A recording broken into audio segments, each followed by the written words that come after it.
Patrick Gandrery m'a rejoint sur ce plateau pour poursuivre nos échanges sur l'économie de la montagne. Merci d'être là, bonsoir. Bonsoir. Alors, ce n'est pas tout à fait la même filière, mais quand on parle d'économie de la montagne, c'est un sujet que vous connaissez bien.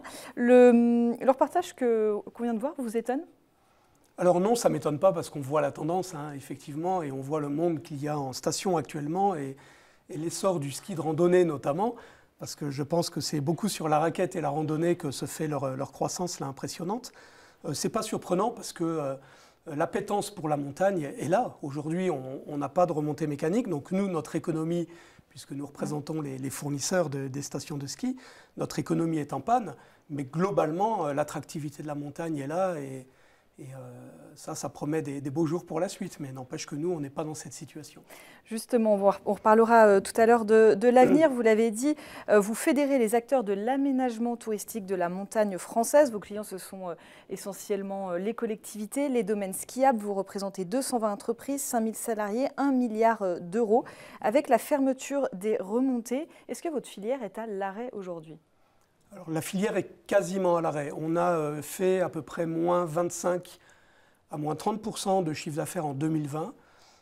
Aujourd'hui, si vous voulez, la temporalité de la prise de commande, c'est les commandes à peu près au printemps, préparation sur l'été, l'automne, installation et l'hiver arrive.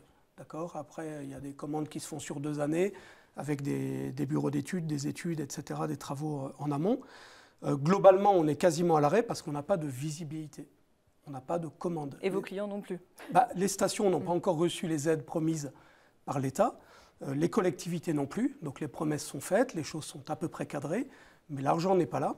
Aujourd'hui, on a des factures de l'an dernier qui sont bloquées, par exemple, et surtout, on ne sait pas si on va avoir les commandes comme prévu au printemps, à l'été, et sachant qu'on a déjà un carnet de commandes prévisionnel par rapport à l'année de référence 2019, qui est réduit de plus de la moitié. Mais on ne sait même pas si on va avoir ces commandes. Donc oui, pour l'instant, on est à l'arrêt.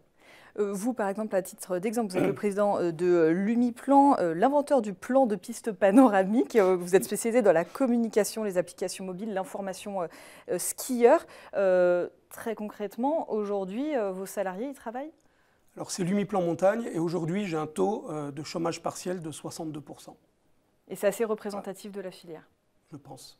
Il y a pire.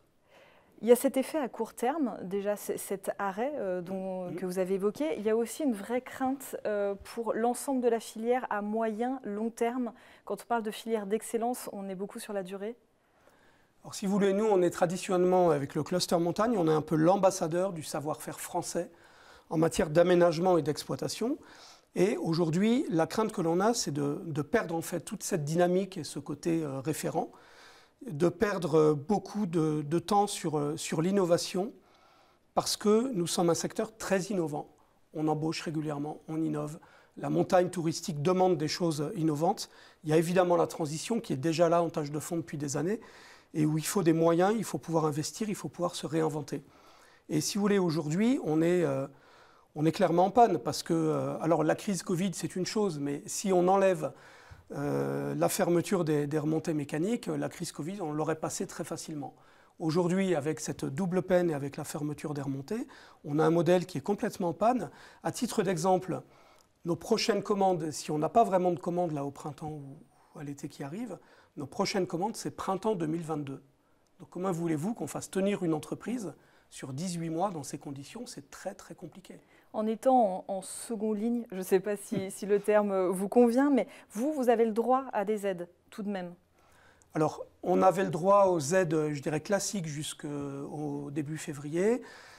À force de rencontrer les politiques, d'être soutenus fortement, il faut le dire, par nos élus régionaux, par nos élus locaux.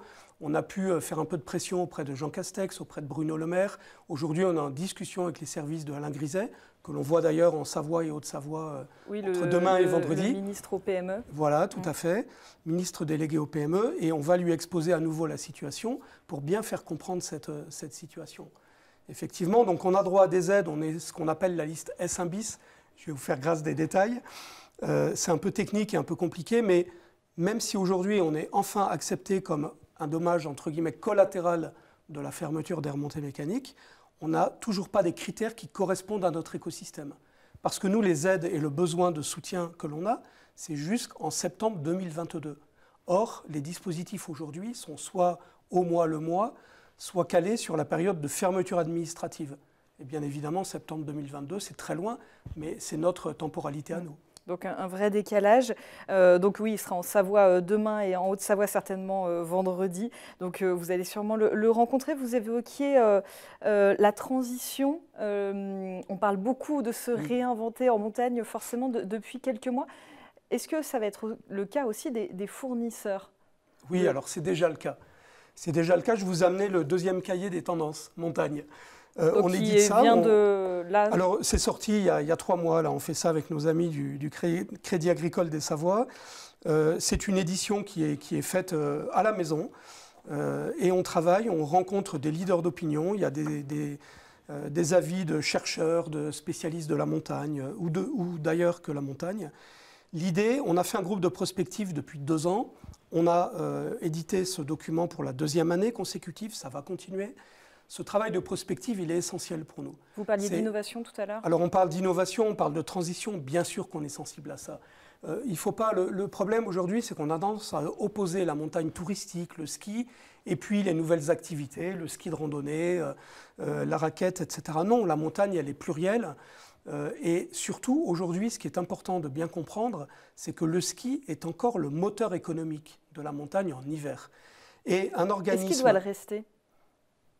J'en sais rien, mais en tout cas, je pense qu'il l'est pour un certain nombre d'années. Et après, chaque territoire va développer un marketing qui lui est propre. C'est ça la transition. C'est pas balancer un modèle et puis en mettre un autre, etc. Et c'est ça sur quoi vous travaillez en ce moment. Voilà, c'est accepter la pluralité, c'est avoir une forme de bienveillance et de vision globale. Et la montagne, il faut la voir globalement. Parce que le ski, ça fait vivre des centaines de milliers de personnes.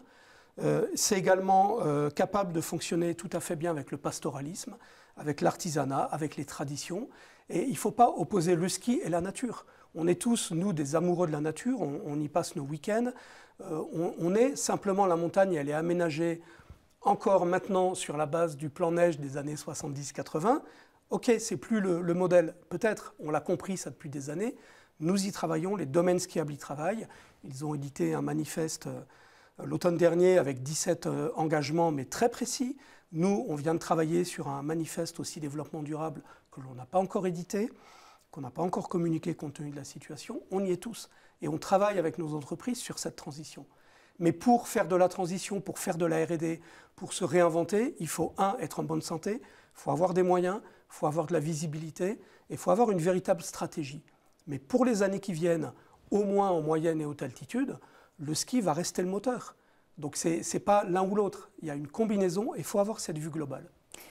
Brièvement, dernière question. Plus personnellement, vous avez pris la tête du cluster en décembre 2019. 3 mois après arrivait le premier confinement strict, la fermeture des remontées. Finalement, vous êtes à la tête du cluster montagne depuis le début de la crise. En fait, vous n'avez connu que ça. Oui, c'était en juin 2018. Ah, juin 2018, d'accord. Oui, tout à fait.